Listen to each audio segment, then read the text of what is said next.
Sascha, thank you very much for joining us today. Really looking forward to talking to you about what's in store for SolarWinds over the next 12 months or so. What are the main developments that you're seeing in the industry at the moment? Obviously, we've spoken about COVID-19 and the disruption that that's caused. From SolarWinds' point of view, what have been the key themes this year? Well, I think look, we have to look this from a time frame from March till now, and in Q2 everyone tried to get everything virtual in a work from home scenarios, and there were loads of changes to IT infrastructure, and they had to be done now. So stuff that usually would have taken months of proper planning were like from one day to another, basically. And what we see now in the past weeks or months is actually trying to fix the mistakes that were made and to improve the situation overall. So obviously it's a bit challenging for IT teams because budgets are pretty tight right now, and they have to be creative to get everything done. Yeah. Sure. I mean, despite those tight budgets, what do you see as the opportunities for you to capitalize on as a business? Well, I think that what worked out for us as SolarWinds really well is our features to monitor VPN connections. That was really hot stuff a couple of months ago.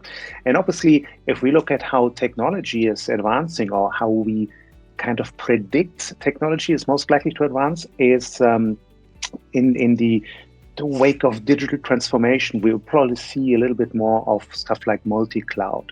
We will see more SD-WAN deployment. It's not just a word, it's there. And so we are looking into ways to monitor and control SD-WAN in the near future for next year anyway.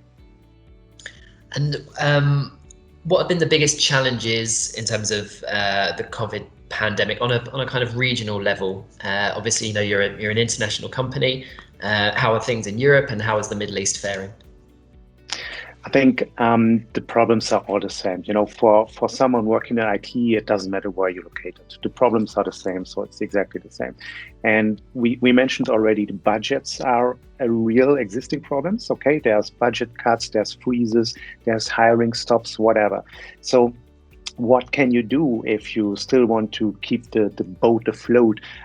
You have to find things that are technologies that are cost neutral, and automation is a big one. For example, automation is a skill that can be learned at a site while doing work, and it will help you to ease or lower the stress. You know, because some machine is most likely doing parts of your job, and that will free up resources.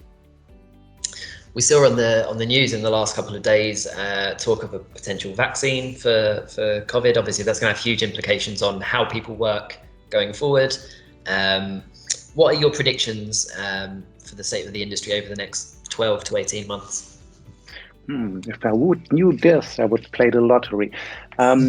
So I think, to be honest, I don't expect any major new stuff because of the situation of the past few months. So there was a little bit less investment into new technology, and everyone had less time for innovation. But what I definitely will predict is, let's talk about security for a second. If we consider that stuff like multi-cloud is lifting off, we need a major change in the thinking of security away from the perimeter thinking. You know, we secure our own walls, to like a zero trust model, where basically anything is a risk. And this is more like a change of mindset than a new technology that is just around the corner. So we will see. I think there's a few interesting things happening in the next year or so. Perfect. Thanks very much, Sascha. I'm just looking through my notes for the interview as well, and I saw that you guys had acquired SentryOne. Did you want to just talk a little bit about that? What's that going to do for the business and sort of enable you to expand upon? Yeah, so basically what we see, or it's not just us, we all see that companies deal with more and more data, okay? Not even talking big data like the crazy big stuff, but each company is collecting a little bit more data, and that is stored in databases, and it's more and more difficult for the database admin to deal with it and to make sure it's performing. So we have a pretty strong database performance analysis portfolio already with 2-3 products actually, and SentryOne is number 4 now. And each of those has a little bit different target audience and is really strong in one particular element. So it's a great addition for us and something that was missing actually. So basically, we just want to try that. We want to help DBAs to do their job. That's basically it.